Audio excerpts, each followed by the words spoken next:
Veremos agora estrutura de condição.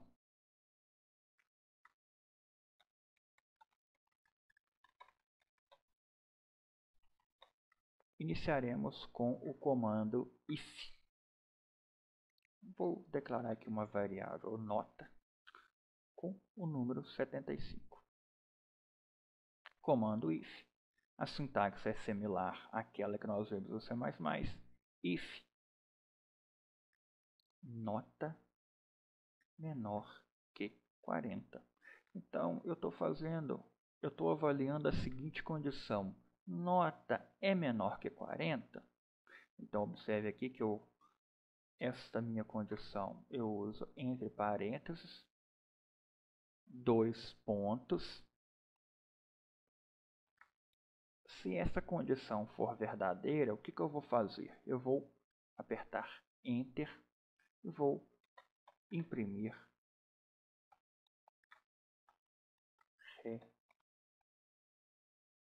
reprovado. Vou fechar parênteses. Aqui eu chamo a atenção de vocês para a indentação. Observe aqui quando eu estava nessa linha e apertei Enter, automaticamente o meu cursor veio para essa posição. Isso não é intencional.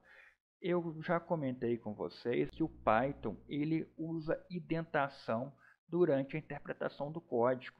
Então, o que significa aqui essa indentação, esse espaço? Tudo que estiver recuado aqui significa que é uma função, que é um comando que está dentro do if. Então, se eu fazer aqui isto, reprovado, repita a disciplina. E se eu fizer aqui print olá, o que significa isso? Significa que print reprovado e print repita a disciplina está associado a esse comando if. Então, ele só vai ser executado se esta condição for verdadeira. E aqui eu estou com um print olá. E observem que esse print ele não está indentado. Então, significa que ele não está associado a essa condição. Fazendo uma analogia lá com C++, seria, né, aquela ideia de abrir chaves e fechar chaves. Então, lá em C++, quando nós abrimos e fechamos uma chave, nós restringimos os comandos associados àquela estrutura de condição. Aqui em Python, esse condicionamento, né, dos comandos a uma condição é feita usando indentação. Por isso que, se eu fizer isto aqui, eu recuei aqui, né, usando o backspace, e eu vou usar espaço. Vou usar aqui 3 espaços e vou tentar executar esse código. Não executou. Vou retornar aqui. Observem que gerou um erro de indentação. Então, sempre eu recomendo a vocês a usar espaço. Porque dependendo do interpretador, se eu fizer isso aqui usando a tecla Tab e se eu fizer isso aqui usando o espaço, alguns interpretadores vão gerar erro. Vou verificar aqui que nesse caso passou. Eu fiz usando, aqui eu usei Tab e aqui eu usei o espaço. Alguns compiladores geram erro quando eu uso espaço juntamente com Tab. Então sempre usem Tab por segurança. Vou executar novamente.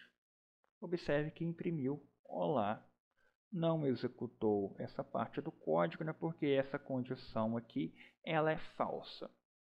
Se eu quero testar uma outra condição, eu uso o else if. Else if em Python é elif. Então eu vou testar se nota é maior ou igual a 40 e se nota é menor que 60. Então, aqui eu estou verificando, né? Nota é maior ou igual a 40 e nota é menor que 60, aquelas expressões de lógica booleana. No caso aqui, eu tenho o AND. Poderia usar aqui, né, o OR. No caso aqui, o adequado é usar o AND. Então, vou imprimir 2 pontos.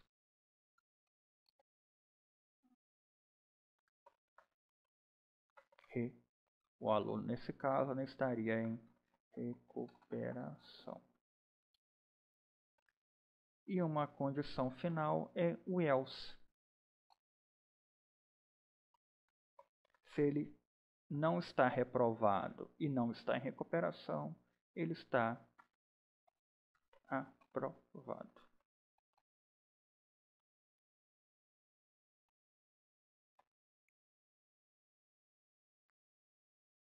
Ok.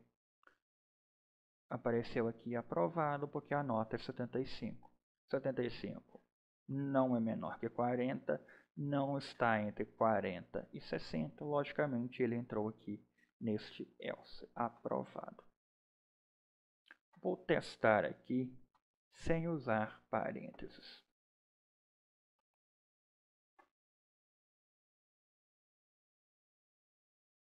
Observem que é executado da mesma forma. Então, se vocês querem ter um código mais enxuto, vocês não precisam aqui desse parênteses. Assim como no C++, né, eu posso fazer comparações usando igual, onde que eu vou testar, né, se alguma coisa é igual a outra. Então, eu poderia fazer aqui igual 75, igual 40. Então, eu estou verificando, eu estou comparando se notas é igual a 40. Então, né, observe aqui, né, que existe uma diferença em programação de igual e igual. Quando eu faço notas igual a 75, isso significa que eu estou atribuindo o valor 75 à variável notas. Então, quando eu uso apenas um igual, eu estou com a ideia de atribuição. Quando eu uso igual, eu estou comparando igualdade.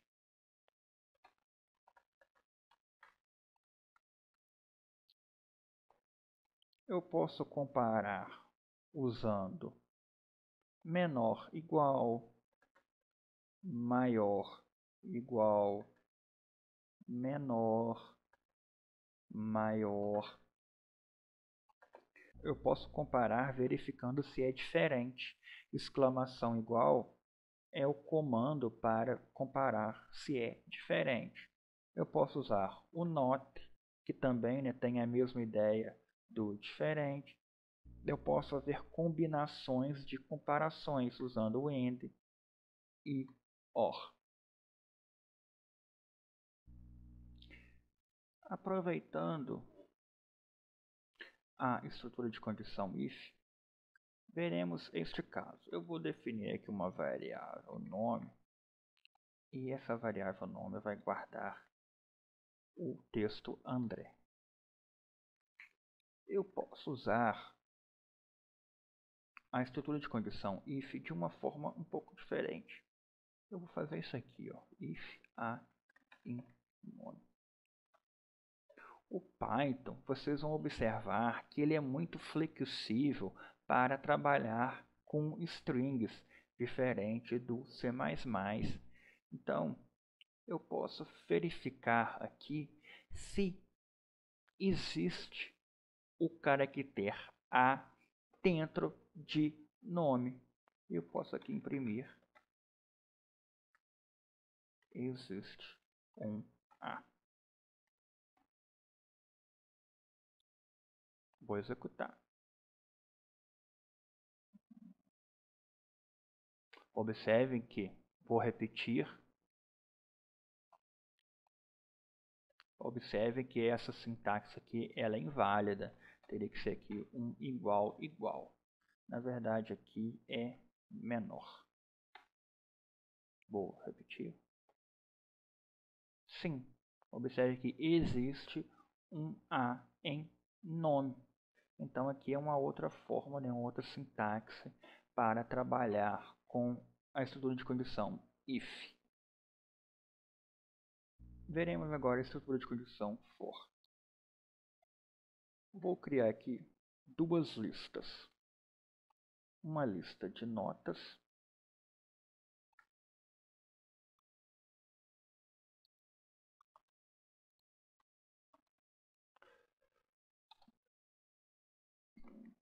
e uma lista de nome de alunos. Eu estou repetindo aquele exemplo do C++.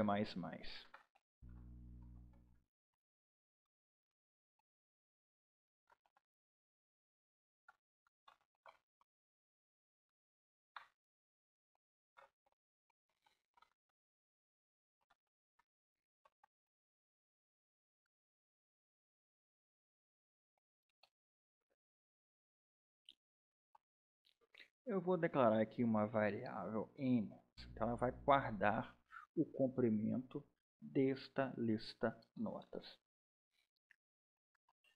Para eu usar o for em Python, existem algumas formas. E sempre será for i in range. Então eu vou para i na faixa e eu vou falar aqui n. Então o que eu estou fazendo? Para i na faixa do comprimento de n, o que ele vai fazer é variar i de 0 até n, que no caso aqui é 4. Vamos ver se isso é verdade. Print. Eu vou imprimir i, vou imprimir alunos na posição i e vou imprimir notas na posição i. Observem que esse comando é para escanear, é para percorrer todos os elementos destas duas listas. Eu posso aqui fazer aluno, dois pontos, vou dar um espaço aqui, da mesma forma, nota. Então eu vou imprimir esta estrutura, vou salvar como programa 8.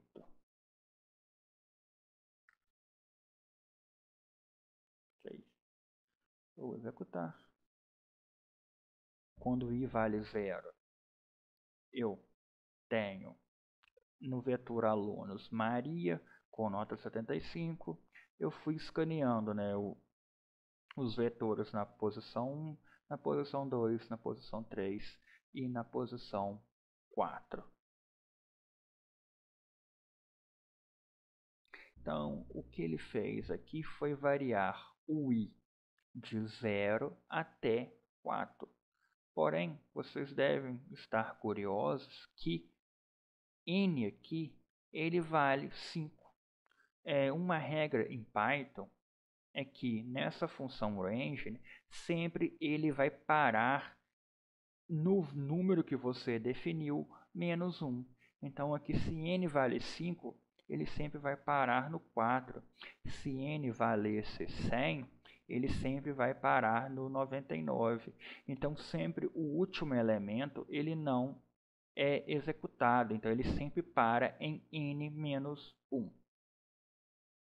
Quando eu tenho uma lista, existe uma outra forma de percorrer essa lista.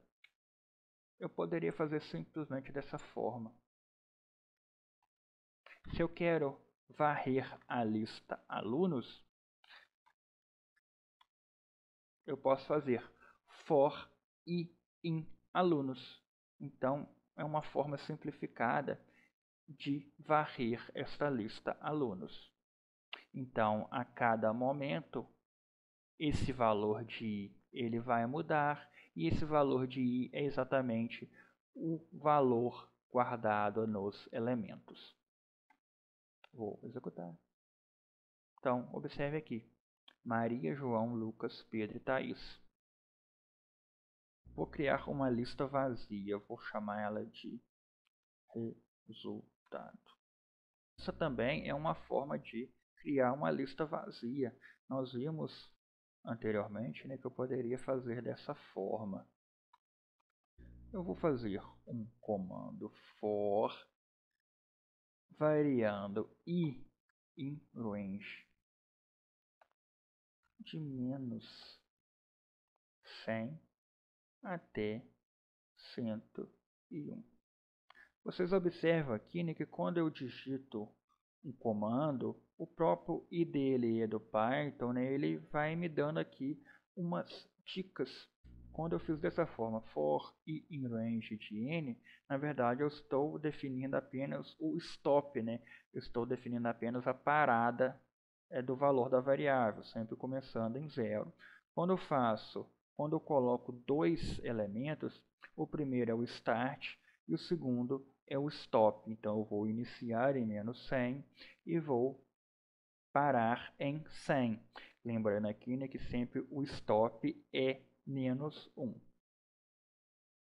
E eu poderia ainda, né, ter um terceiro parâmetro que é o step, que é o passo. Então, vou fazer dessa forma. Então, o que eu estou fazendo é variar i de menos 100 até 100. Vou criar aqui uma variável f, ela vai ser i ao quadrado mais 8 vezes i mais 160. Eu estou aqui, né, definindo uma função do segundo grau. E eu posso fazer resultado.append de f. Então, eu estou calculando uma função do segundo grau, usando os valores de x, né, que no caso é i, e eu vou guardar o resultado nesta lista resultado. Vou imprimir aqui resultado. Vou comentar essa parte do código. Aspas, 3 aspas. Bom, aqui está o resultado. Observem que resultado tem 200 elementos. Eu posso, por aqui mesmo, fazer essa confirmação.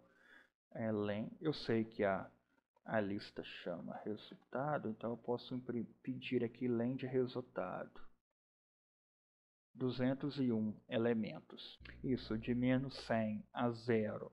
100, de 0 a 100 mais 100, mais o 0, 101 elementos. Print min resultado. Aqui eu estou calculando o valor mínimo nessa lista resultados e eu estou imprimindo.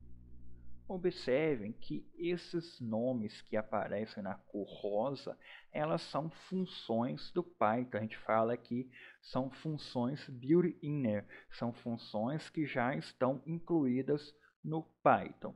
No caso aqui, né, eu tenho uma função para calcular um mínimo de uma lista.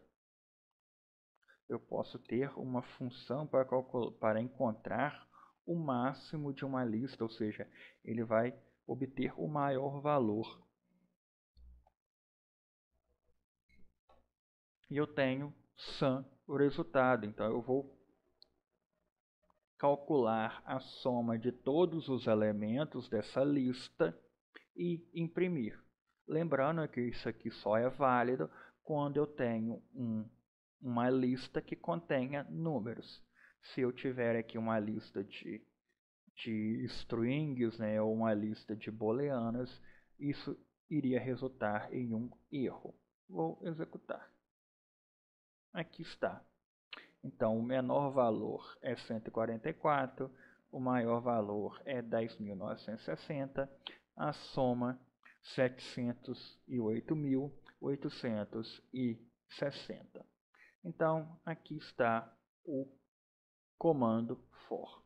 Uma última forma, eu poderia fazer, repetindo aquela questão do nome, tem uma variável nome com André, eu posso fazer for i em nome. Eu vou imprimir i. Vou comentar toda essa parte do código. Gerou um erro. Faltou aqui uma aspas. Vou salvar e executar. Então, observem que para o Python, um string, na verdade, ela é uma lista. Então, quando eu faço aqui for i em nome, o que ele está fazendo, né, é escanear cada caractere deste string. Então, vocês entendam, né, que string em Python é uma lista. E como um string em Python é uma lista, fica muito fácil manipular strings em Python.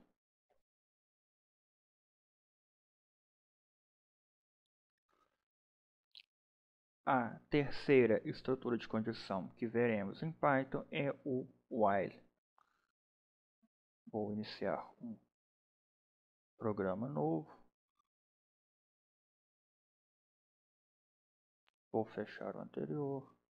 Já vou salvar ele como programa 9.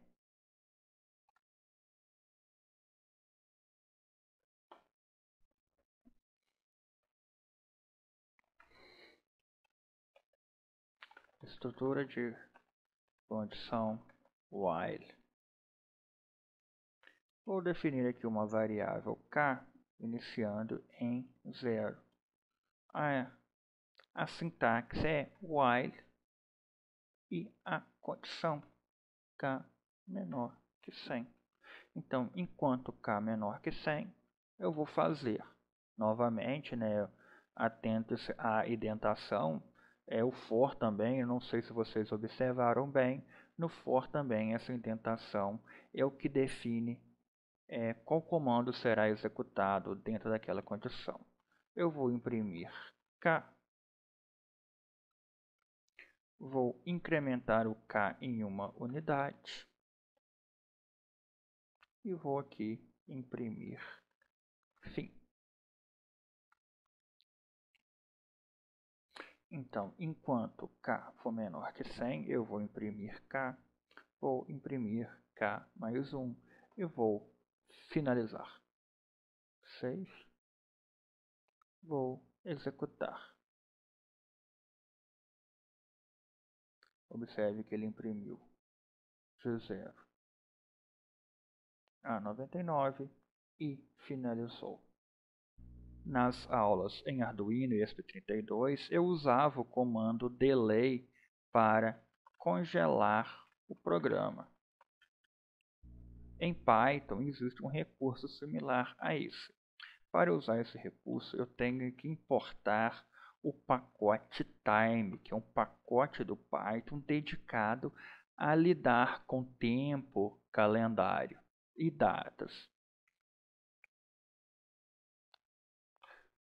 Dentro desse pacote time existe o recurso sleep e a sintaxe é o tempo em segundos. Então, o que eu estou fazendo aqui é dormir o meu código por 1 segundo. Eu vou congelar o meu código por 1 segundo.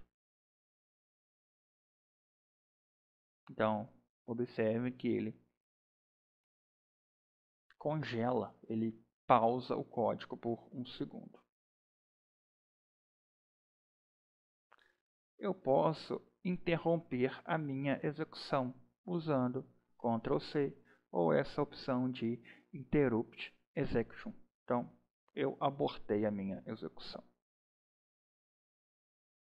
Com isso, nós finalizamos a estrutura de condição.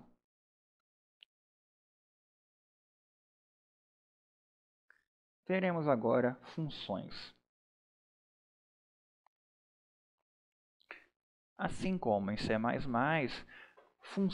elas são úteis para evitar a repetição de comandos e tornar o nosso código mais limpo e fácil de entender.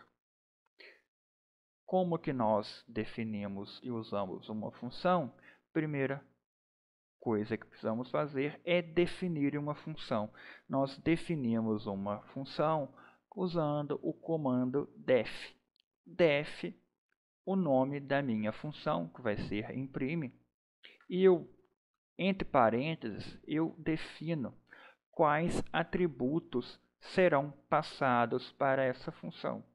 Estou definindo uma função com o nome imprime e quando eu chamar essa função, eu vou passar uma variável que vai chegar aqui nessa função com o nome mensagem. Print, recebi a mensagem MSG.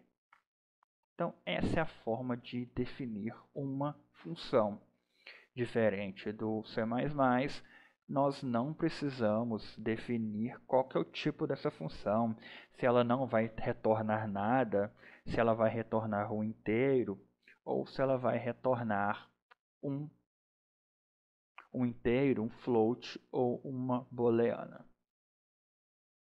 Inicialmente vamos fazer essa função que não retorna nada. Então ela seria aí uma função void lá em C++. Como que eu chamo uma função?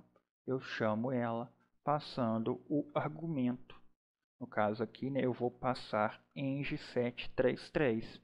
Então aqui essa função vai receber eng733, guardar nessa variável, eu vou imprimir esta variável. Vou salvar como programa 10. Ok, recebi a mensagem eng733. Eu posso, né, chamar essa função quantas vezes eu desejar. Então ele imprimiu, recebi a mensagem eng733 e também imprimiu o fv. Vou comentar. Vou definir agora uma função soma que vai receber A e B. Dentro dessa função, eu vou executar o seguinte comando. Vou fazer que C é A mais B e vou retornar C. Então, eu tenho uma função com o nome soma, eu vou receber A e B, eu vou definir uma variável C para receber A mais B e vou retornar C.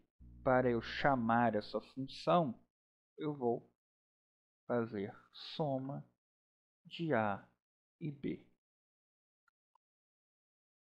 Na verdade, aqui, né, eu teria que definir A, definir B e definir uma variável C que vai guardar o retorno aqui dessa função. Eu preciso aqui imprimir C. Ok. Então, retornou 5.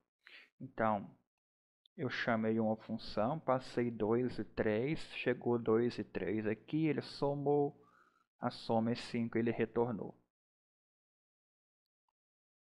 Aquela mesma ideia de variável global e local, ela também é válida em Python. Para demonstrar isso, eu vou trocar o nome das variáveis. Vou chamar de x, y, vou chamar de z. Vou chamar de x, então eu vou passar x, vou passar y e vou passar z.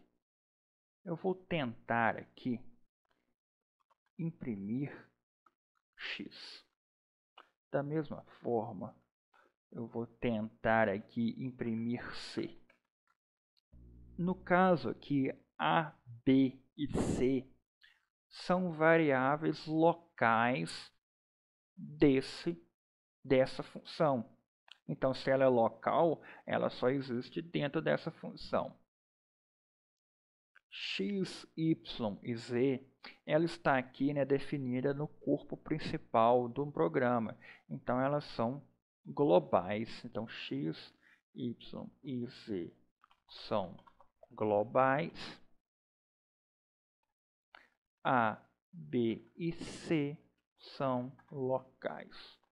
Vou executar esse código. Observe que imprimiu 2 e apareceu uma mensagem de erro falando que C não está definido. Este 2 que está sendo impresso está relacionado a essa função. Então, pensando aqui na ordem de execução, sempre um código é executado de cima para baixo. Então, ele criou essa função def, criou a função soma. Por isso, né, que sempre as funções elas ficam no começo do nosso programa, porque nós precisamos definir a função e depois chamá-los. Então, né, sempre a função fica no começo do código. Eu defini uma variável global x igual a 2, uma variável global y igual a 3.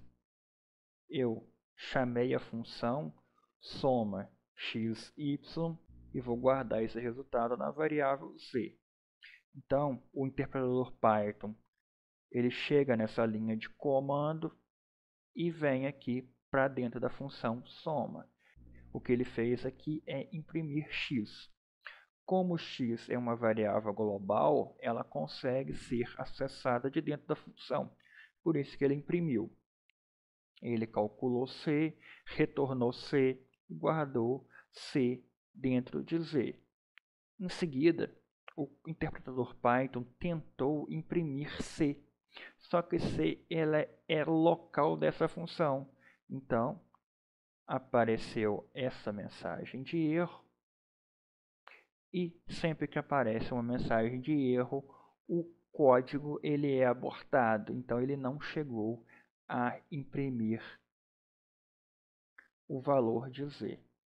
Uma forma de nós acompanharmos a execução do nosso código é usar alguns textos para nos orientar. Então, vou falar aqui, dentro de soma. Vou fazer dessa forma para vocês terem certeza de que o que está sendo executado é exatamente essa linha de comando. Eu vou colocar aqui print após a impressão de C.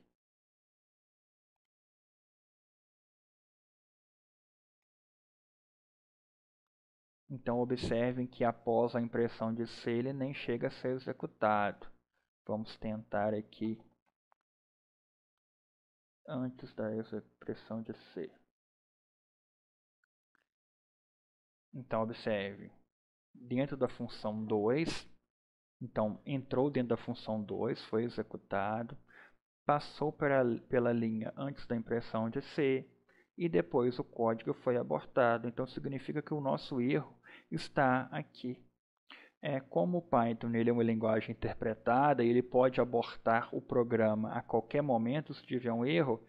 Isso aqui, né, é um recurso de debug, né, interessante para vocês utilizarem e entender aonde o código está morrendo, aonde que o código está sendo abortado devido a um erro de programação. Usando o global C, essa variável C eu forço ela a ser global. Observe que o erro foi corrigido.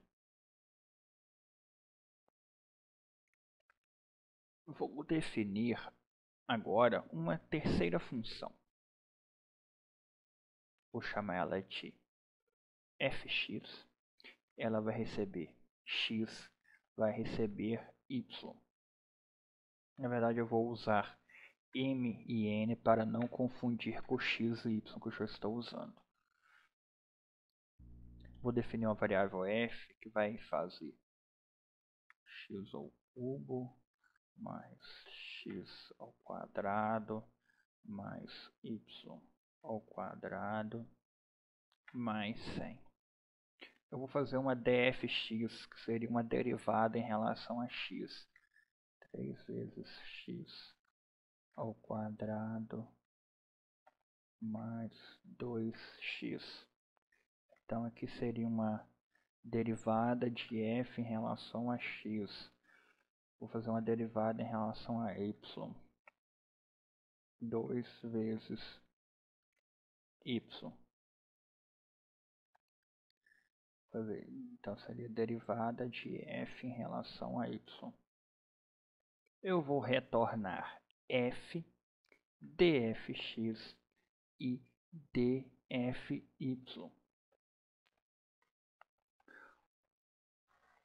Um outro aspecto importante no Python é que o Python ele aceita retornar mais de uma variável. Isso no C++, isso não é possível de forma simples. Você precisa usar uma estrutura que é algo um pouco mais complexo para retornar várias variáveis em C++.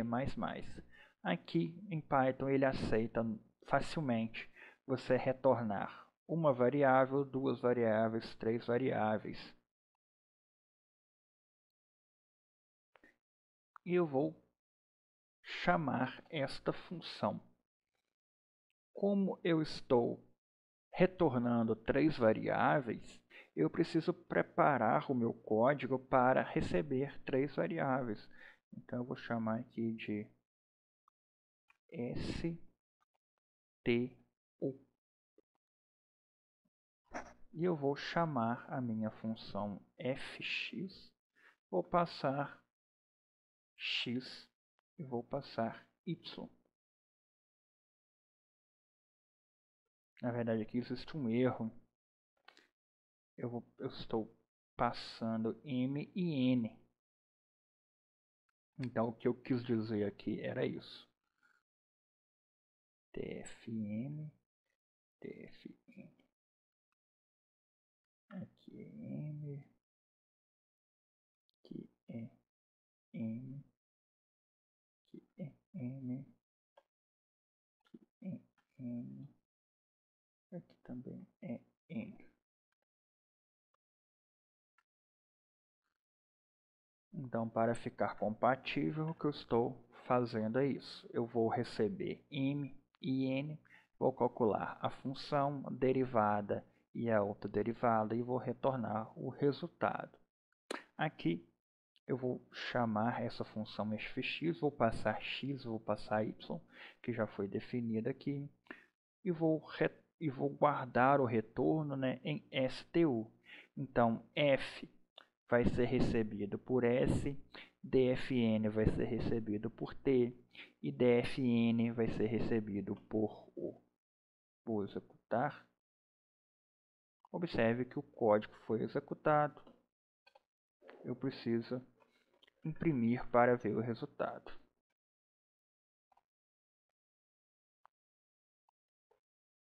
Ok. 126, 16 e 6. Eu poderia retornar isso aqui na forma de uma lista. Então, eu estou retornando os três elementos dentro de uma lista. Então, aqui eu poderia falar, criar aqui uma variável res e imprimir res. Observe que eu tenho os mesmos resultados, porém agora estão dentro de uma lista.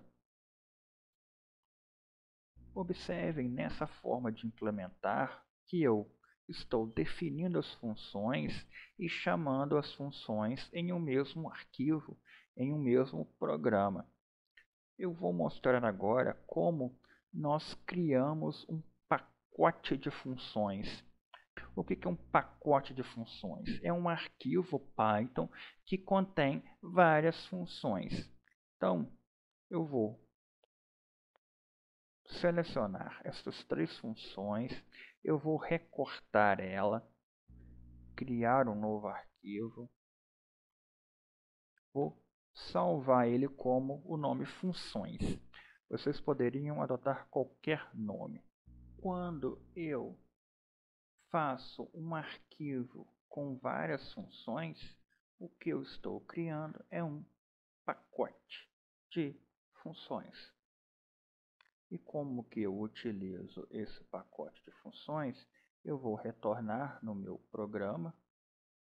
Aqui está o programa que eu estava utilizando. Eu vou, primeira coisa, importar o meu pacote de funções. Então eu vou importar um arquivo que chama funções. Da mesma forma que eu importo um pacote nativo do Python, então quando eu faço import math, import time, eu estou importando um pacote nativo do Python, né, que seria um pacote built-in. Eu posso importar um pacote que eu desenvolvi, no caso, o pacote funções. Eu posso dar um apelido para ele, assim como os demais. Vamos usar só esse para simplificar. Então eu estou importando o pacote que eu criei e estou atribuindo a ele o apelido fn. Como que eu chamo as funções desse pacote? Eu uso fn. fn. Então, eu sei que dentro do meu pacote funções existe uma função imprime. Aqui está ela, fn.imprime, a mensagem que eu vou passar. Da mesma forma, eu sei que no meu pacote fn existe uma função soma. Então a sintaxe é fn.soma. Também no meu pacote existe uma função que se chama fx. Então eu faço fn.fx. Vou salvar, arquivo e executar. Observem que surgiu um erro. Ele recebeu a mensagem, então quer dizer que aquela função de prime ela está sendo executada. Observem aqui que ele está executando o arquivo programa 10.py, né, que seria o nosso programa principal. Ele chegou a chamar a função soma, que está em fn. Observem que o interpretador Python foi lá para o pacote, né, para o pacote com o nome funções.py.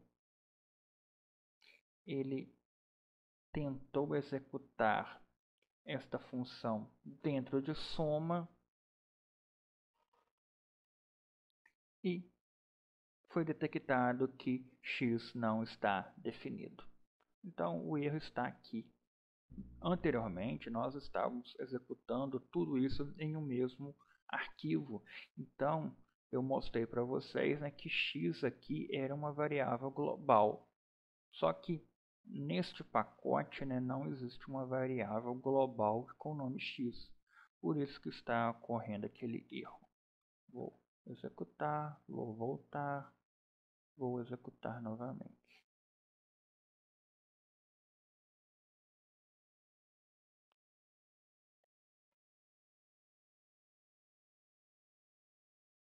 Impressão novamente, temos um erro. O erro está na hora de imprimir C. Eu estou pedindo para imprimir C, só que nesse arquivo aqui, né, não existe uma variável C, porque a variável C ela é global, mas ela é global só dentro aqui do pacote. Então nós podemos desconsiderar isso aqui Então, eu tenho aqui, né, A, B e C locais. Então, eu não consigo fazer esse código. Vamos fazer só dessa forma. Ok. Então, essa aqui, né, é a sintaxe para criar e usar pacotes. Eu crio o meu pacote de funções, o meu conjunto de funções, coloco ele em um arquivo, eu salvo ele com um nome, extensão .py, eu importo este arquivo, esse pacote, eu posso dar um nome a ele e eu chamo aqui as minhas funções. E esse pacote de funções, ele pode ter outras coisas além de simplesmente funções. Eu posso criar aqui uma variável que eu chamar de pi, e ela vai ser 3.1415, 19. Então, esse meu pacote, além de ter funções, ele tem uma variável pi que está guardando este número. E como é que eu faço para eu usar este valor de pi que está lá no meu pacote? Eu vou imprimir fn, então eu estou chamando o meu pacote e lá existe uma variável pi.